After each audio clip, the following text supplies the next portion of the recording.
Shalom saudaraku yang dikasihi dan diberkati oleh Tuhan kita Yesus Kristus. Kita bersyukur atas kasih, pertolongan dan anugerah Tuhan yang terus berlaku dalam kehidupan kita. Saudaraku yang dikasihi dan diberkati oleh Tuhan, saat ini saya mengajak kita untuk membaca dan merenungkan satu bagian firman Tuhan yang terdapat dalam kitab Efesus 6 ayat 10 dan ayatnya yang ke-11. Firman Tuhan berbunyi demikian. Akhirnya, hendaklah kamu kuat di dalam Tuhan, di dalam kekuatan kuasa-Nya. Kenakanlah seluruh perlengkapan senjata Allah, supaya kamu dapat bertahan melawan tipu muslihat iblis. Judul perenungan kita saat ini adalah menjadi kuat di dalam Tuhan. Saya yakin kalau kita akan mendirikan sebuah bangunan, kita tidak hanya menginginkan model yang bagus, melainkan juga kita menginginkan bangunan tersebut harus kuat. Begitupun jika kita membeli sepatu, kita tidak hanya menginginkan warna atau modelnya. Tentunya yang utama kita menginginkan bahwa sepatu yang kita beli itu harus kuat dan tahan lama. Nah, saudara-saudaraku yang diberkati oleh Tuhan kita Yesus Kristus, Allah ingin agar kita menjadi orang Kristen yang kuat di dalam Tuhan. Memiliki akan iman yang kokoh, mempunyai dasar iman yang teguh, sehingga kita bisa menang ketika menghadapi segala tantangan dalam kehidupan kita.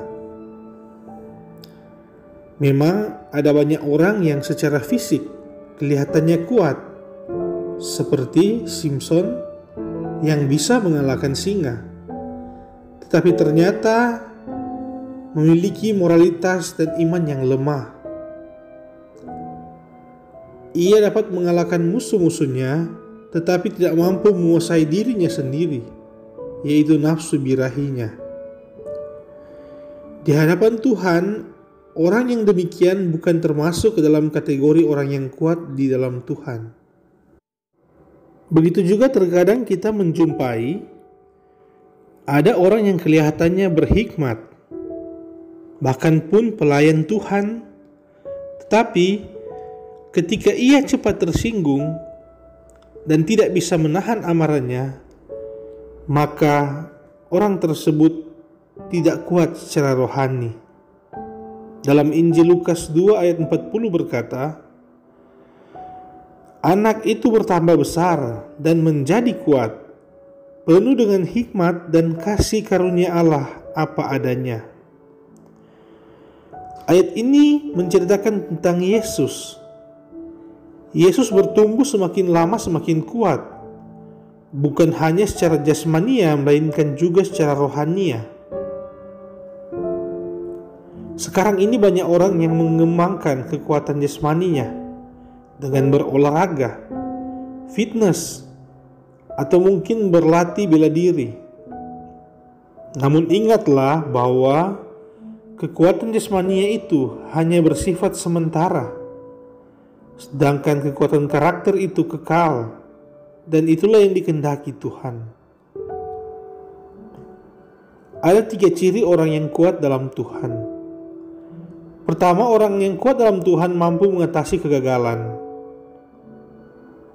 Selama kita hidup tentu banyak mengalami tantangan, dan kalau kita tidak berhati-hati, maka kita bisa jatuh dan mengalami kegagalan. Namun, apakah yang kita lakukan bila mana mengalami kegagalan? Apakah kita akan semakin terperosok? Ataukah kita akan segera bangkit dari kegagalan itu? Kalau kita melihat tokoh-tokoh besar dalam Alkitab, mereka adalah orang-orang yang pernah mengalami kegagalan. Abraham, Musa, Daud, Petrus, bahkan pun Adam pernah gagal. Bahkan pun Petrus menyangkal Yesus sampai 3 kali. Namun mereka adalah orang-orang yang tidak pernah terbenam dalam kegagalan, dan meraih kemenangan yang berasal dari Tuhan. Kita bisa baca dalam Yeremia 18 ayat 4. Ada sebuah ungkapan yang berkata, juara sejati bukanlah orang yang tak pernah gagal, melainkan orang yang tak pernah berhenti. Even onward, no repeat, atau pantang mundur. Thomas Alva Edison adalah orang yang sudah ribuan kali mengalami kegagalan ketika ingin menemukan bola lampu pijar. Namun setelah ribuan kali gagal, ia berhasil menemukannya.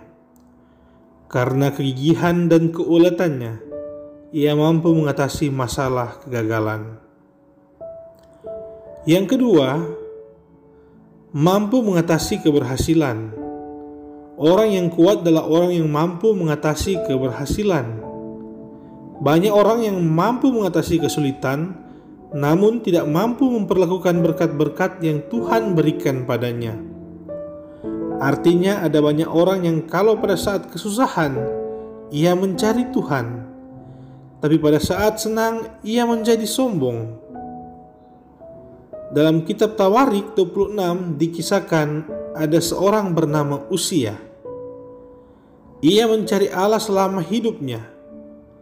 Zakaria mengajarinya supaya takut akan Allah, dan selama ia mencari Allah, Allah membuat segala usahanya berhasil.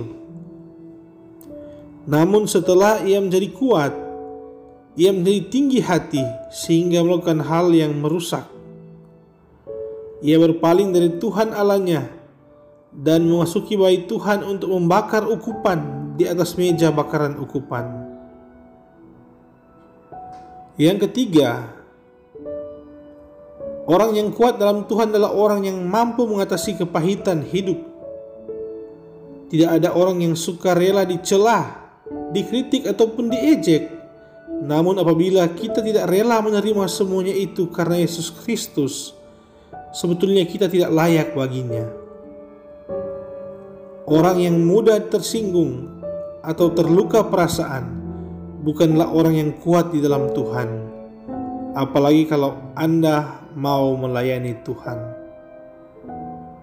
Kita harus tahan dan menerima kritikan, masukan-masukan atau pendapat-pendapat negatif dari orang lain yang mungkin merasa tidak suka atau iri hati terhadap keberadaan kita. Yesus berkata, "Berbahagialah mereka yang tidak kecewa dan menolak aku."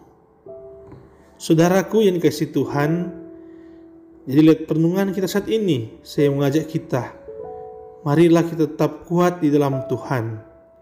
Kita tunjukkan bahwa kita orang yang percaya, bukanlah orang yang lemah, orang yang mudah rapuh, orang yang ketika jatuh akan segera bangkit dan berjuang kembali.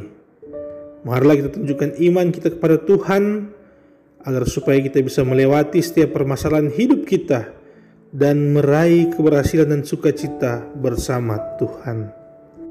Amin. Marilah kita berdoa. Terima kasih Bapa di surga, Bapa pengasih penyayang, Bapa yang selalu baik dan setia dalam kehidupan kami. Terima kasih akan firman-Mu saat ini Bapa, yang sudah boleh mengajarkan kami agar kami selalu kuat di dalam Tuhan, karena penyertaan Tuhan selalu menjadi bagian kehidupan kami, dan kami tidak perlu khawatir dan takut, kami tidak perlu lemah, karena kami punya Allah yang kuat, Allah yang luar biasa, Allah yang dahsyat dalam kehidupan kami. Kami yakin kebenaran firman-Mu lah yang membuat kami kuat, yang membuat kami mampu untuk mengatasi setiap permasalahan kehidupan kami. Kebenaran firman-Mu yang membuat kami segera bangkit dari keterpurukan kami, karena firman-Mu yang memberikan kami kekuatan iman, kekuatan jasmani dan rohani kami. Terima kasih Tuhan Yesus. Jadikanlah kami orang-orang yang bermanfaat di tengah-tengah kehidupan kami di dunia ini, agar dimanapun kami pergi dan berada, kami dapat menunjukkan terang dan kasih Kristus terpancar dalam kehidupan kami. Biarlah kami dapat menjadi berkat bagi banyak orang, dan kami dapat memberikan dampak positif bagi banyak orang. Terima kasih Bapa, inilah yang menjadi doa ucapan syukur kami. Kami berdoa dalam nama Tuhan Yesus Kristus, Juru Selamat kehidupan kami. Amin. Demikianlah perenungan kita saat ini. Jangan lupa tekan like, komen, dan subscribe. Dan marilah kita share video ini agar dapat memberkati banyak orang.